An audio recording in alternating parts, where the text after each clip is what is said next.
हरे कृष्णा। सभी वैष्णव भक्तों के चरणों में दंडवत प्रणाम। मैं राधा कश्यप, कार्मिक नाम, और राधिका प्राण वल्लभ देवी दास जी आपका स्वागत करती हूँ अपने चैनल में। उम्मीद करते हैं कि आप बहुत अच्छे होंगे, क्योंकि गुरु महाराज और सभी वैष्णव भक्तों की भगवान कृष्ण की कृपा असीम है। तो अब हम सुन रहे हैं वाल्मीकि रामायण। तो वाल्मीकि रामायण में हमने अब तक सुना कि कैसे रावण ने सीता का हरण किया छल कपट से, और सीता जी कैसे असहाय अवस्था में भगवान को याद कर रही हैं। ब्रह्मा जी ने सीता को जीवित रहने के लिए खीर का पात्र इंद्र के माध्यम से भेजा, और इंद्र ने माता सीता को दिया। तो माता सीता ने पहले भगवान को भोग अर्पण किया, फिर उन्होंने बाद में प्रसादम ग्रहण किया। हमें भी ऐसे ही करना चाहिए, पहले भगवान को हर चीज़ अर्पित करनी चाहिए, फिर हमें वो प्रसाद के रूप में लेना चाहिए। अगर हम ऐसे ही करेंगे तो जरूर जीवन में सफल होंगे और भक्ति में प्रोग्रेस करेंगे। तो अब हम सुनते हैं हरे कृष्णा।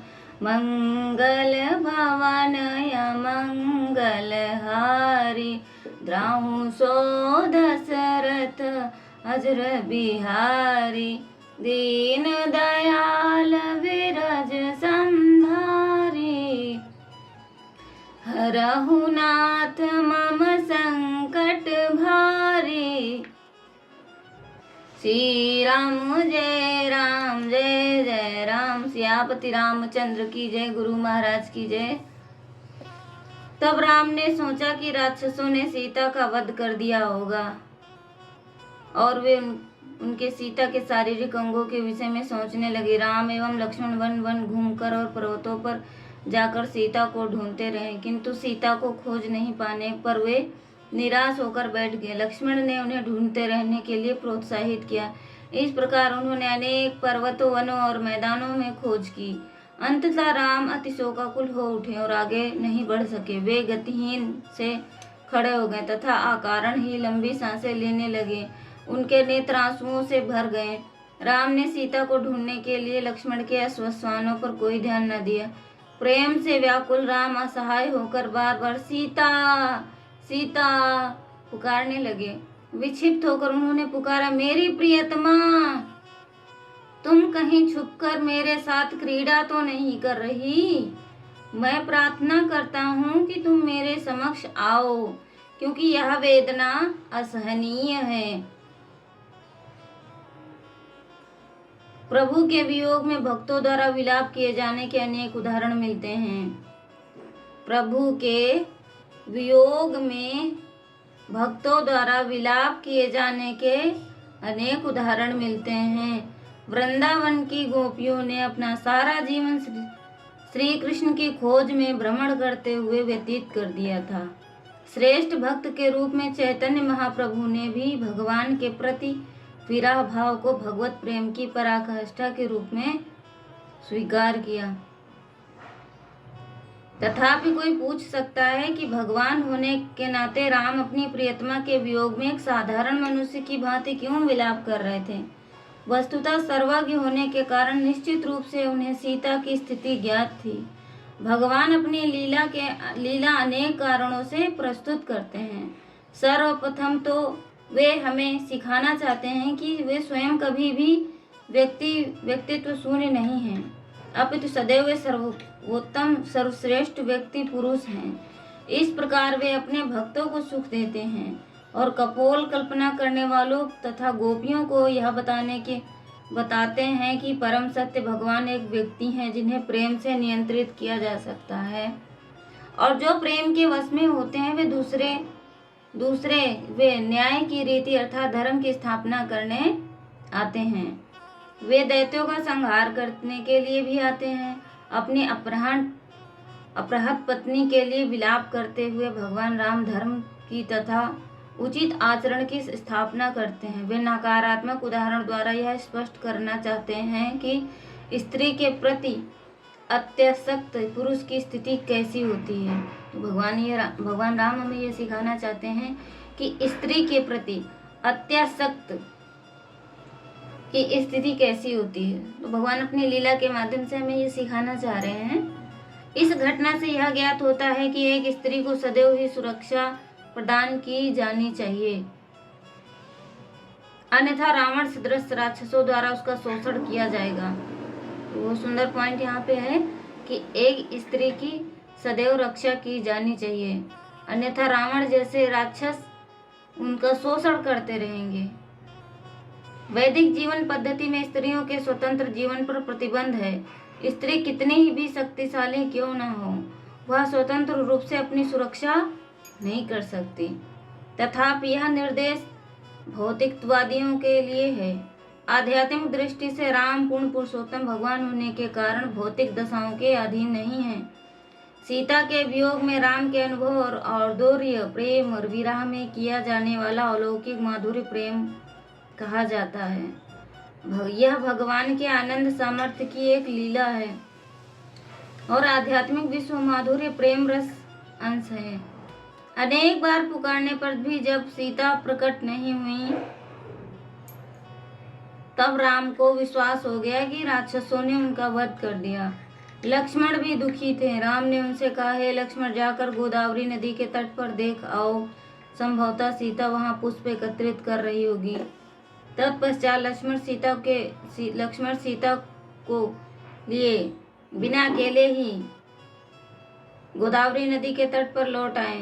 तब राम स्वयं नदी के पास गए और वृक्षों तथा वन्य प्राणियों से उनके विषय में पूछने लगे, किंतु रावण के भय से किसी भी प्राणी को उत्तर देने का साहस नहीं हुआ। तथापि राम को मृगों की दृष्टि भी प्राणी को उत्तर देने का साहस नहीं हुआ। तथापि राम को मृगों की दृष्टि में कुछ अर्थ दिखाई दिया जो उनकी ओर देख रहे थे। राम ने मृगों से उनके नेत्रों के माध्यम से प्रश्न पूछकर उनके मन की भाषा पढ़ने का प्रयत्न किया। मृग अपना सिर ऊपर उठाए दक्षिण दिशा की ओर देख रहे थे, मानो इस बात की सूचना दे रहे हो कि सीता को आकाश मार्ग द्वारा दक्षिण दिशा की ओर ले जाया गया है। लक्ष्मण मृगों के संदेश को समझ गए एवं उन्हें उसी दिशा में चलने का निश्चय किया ताकि कुछ पता चल सके।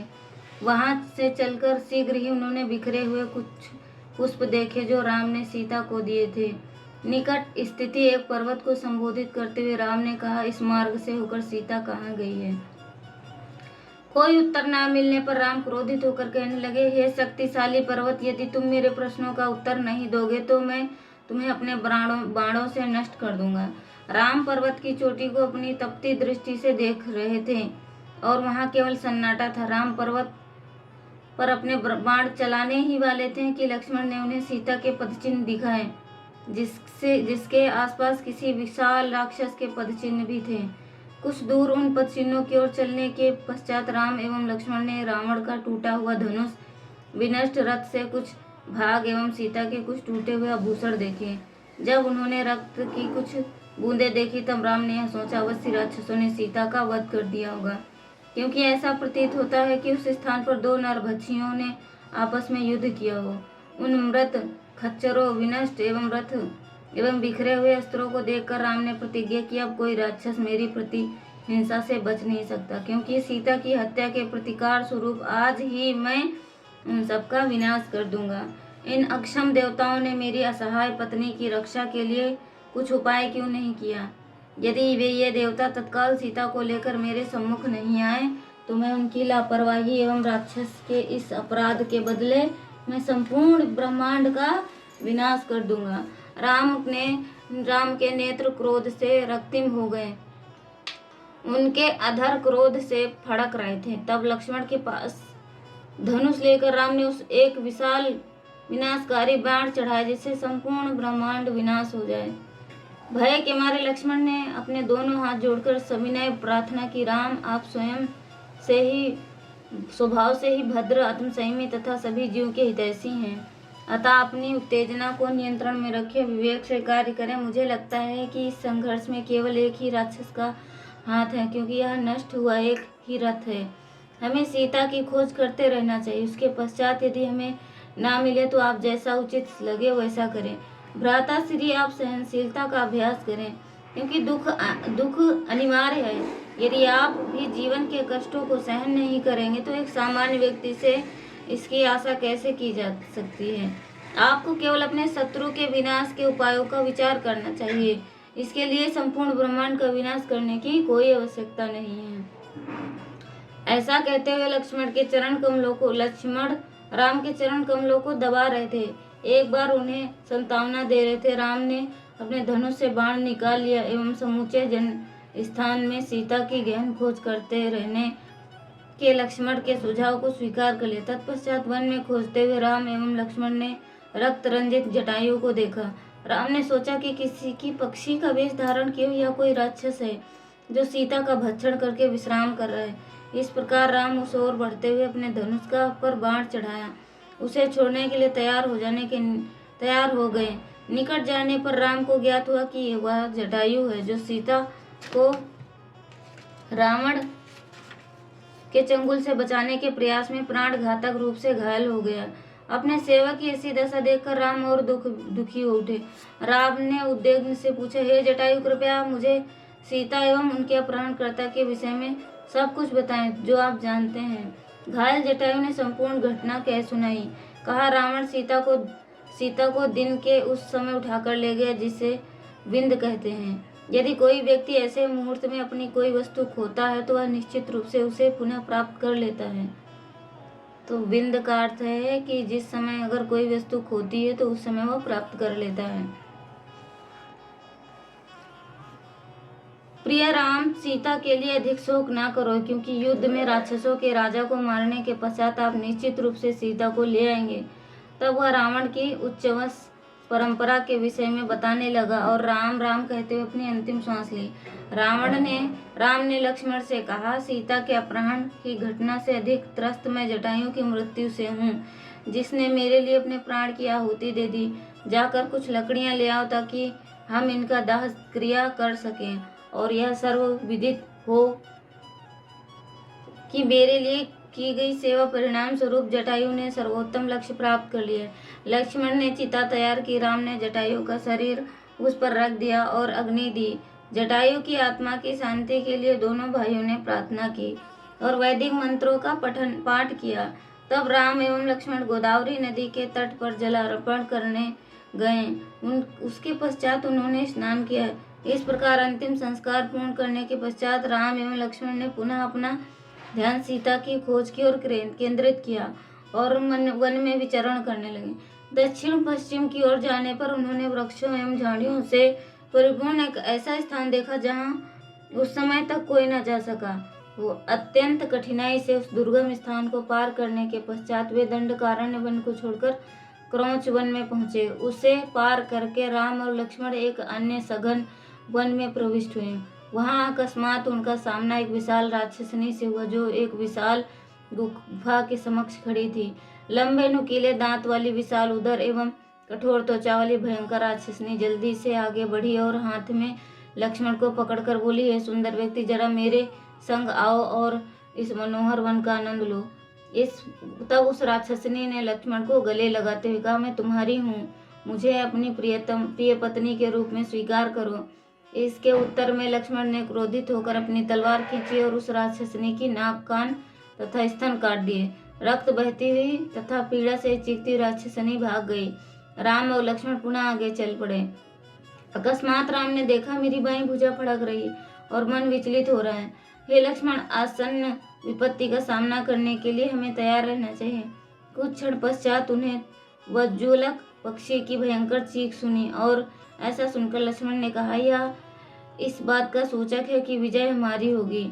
वन में कुछ दूर जाने पर राम एवं लक्ष्मण ने तूफान की गर्जना के समान एक उच्च स्वर ध्वनि सुनी एवं लक्ष्मण सावधानी पूर्वक हाथ में तलवार लिए उस ध्वनि के स्रोत की ओर बढ़े।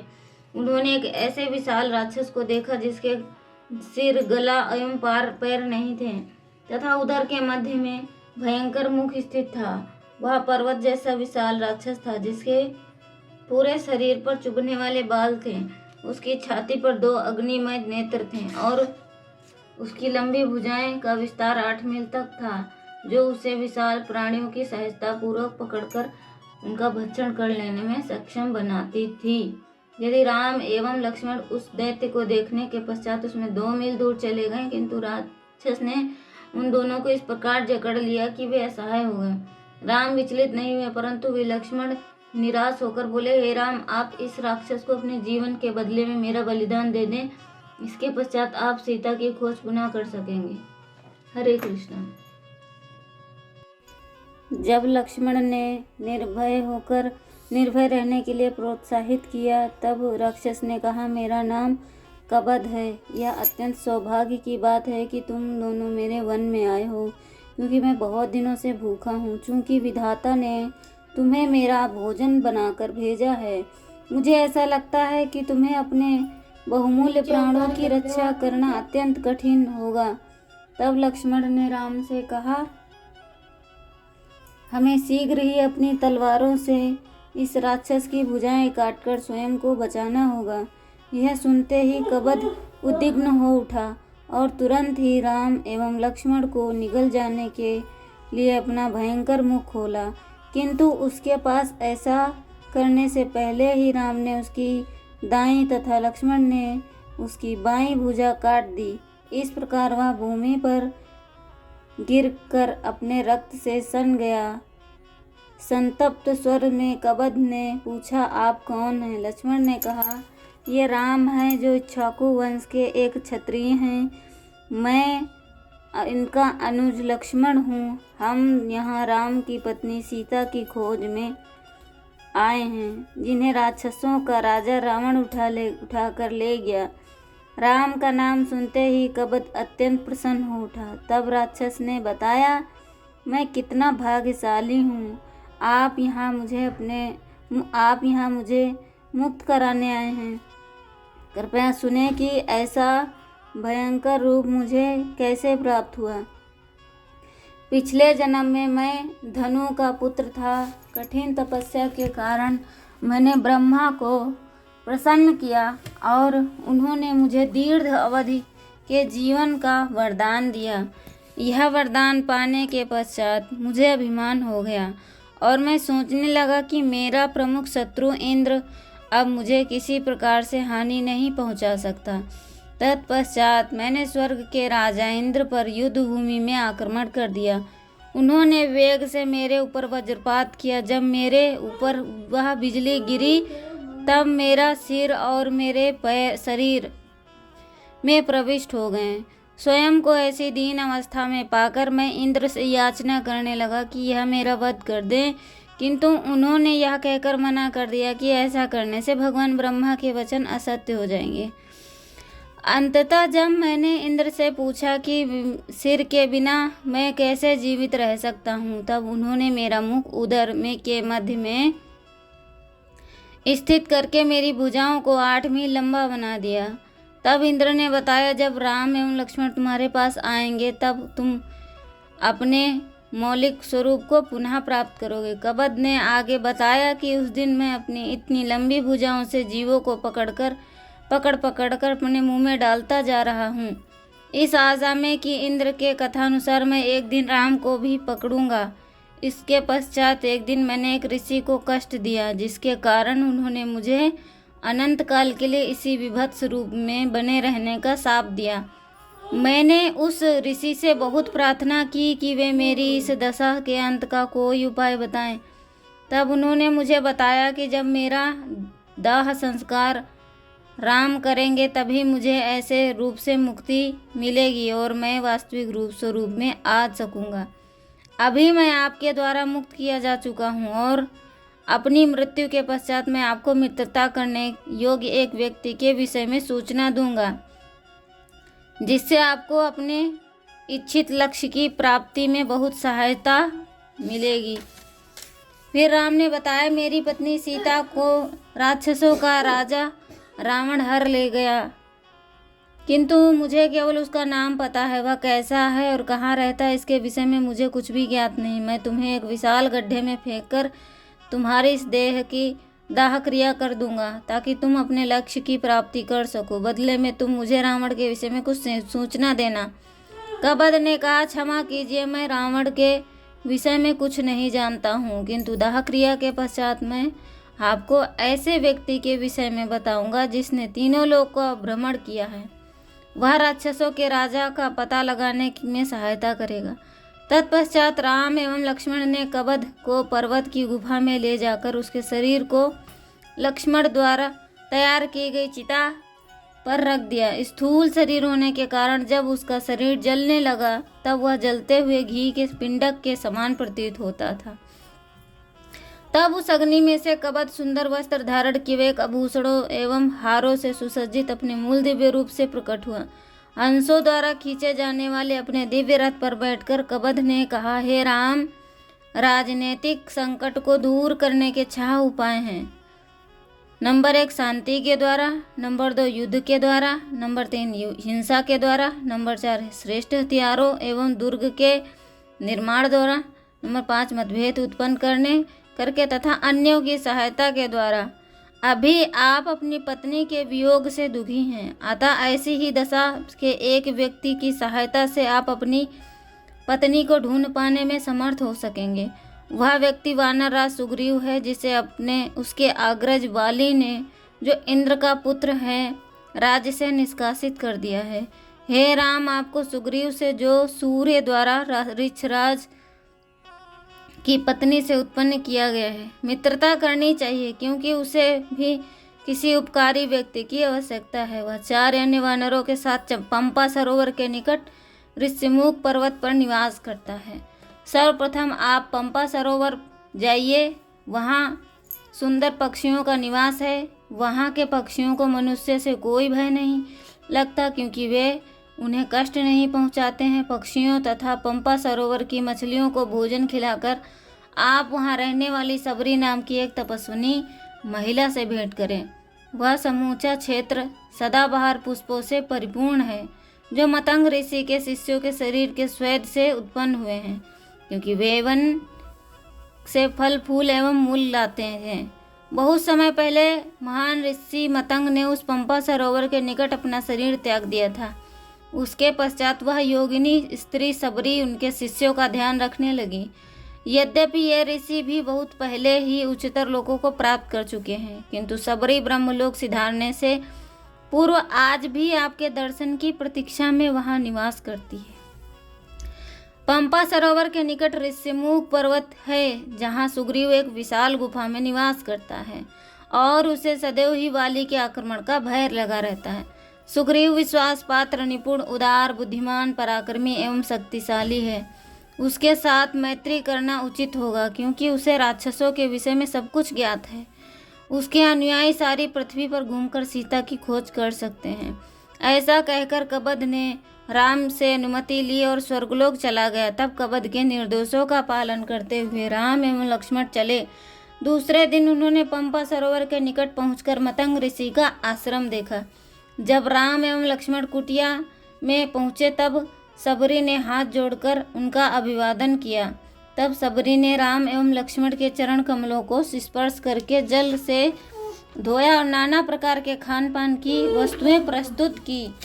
जब राम ने सबरी से उनके आध्यात्मिक अभ्यासों के विषय में पूछा, तब उस सिद्धात्मा ने बताया, आपके दर्शन मात्र से मैंने अपनी सारी तपस्या का फल पा लिया है।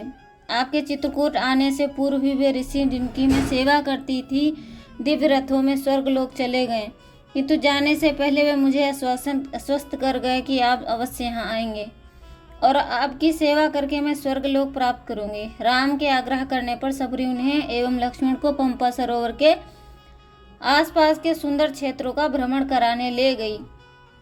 उसके पश्चात सबरी ने राम से अपने मर्त्य शरीर से मुक्ति पाने की अनुमति मांगी, ताकि वे उन ऋषियों के पास चली जाएं जिनकी उसने बहुत लगन से सेवा की थी। सबरी से अत्यंत प्रसन्न होकर राम ने उनकी इच्छा पूर्ण करने की स्वीकृति दे दी। इस प्रकार वह तपस्विनी वृक्ष की छाल, काली मृग त्वचा तथा जटा धारण किए हुए योगाग्नि में कूद पड़ी। पहले ही क्षण सबरी दिव्य रत्नों एवं मालाओं से सुसज्जित बिजली की चमक की भांति स्वर्ग चली गई। इस प्रकार से सबरी का आध्यात्मिक शौर्य देखने के पश्चात एवं राम लक्ष्मण पंपा सरोवर में स्नान करने गए, जो 7 सागरों के जलों का सम्मिश्रण था, तत्पश्चात सीता के को खोज पाने की आशा में उत्साहित होकर राम लक्ष्मण सुग्रीव का पता लगाने चल पड़े। हरे कृष्णा। अभी हमारा ये अरण्य कांड समाप्त हो चुका है। इसके बाद में आएगा किष्किंधा कांड। हरे कृष्णा।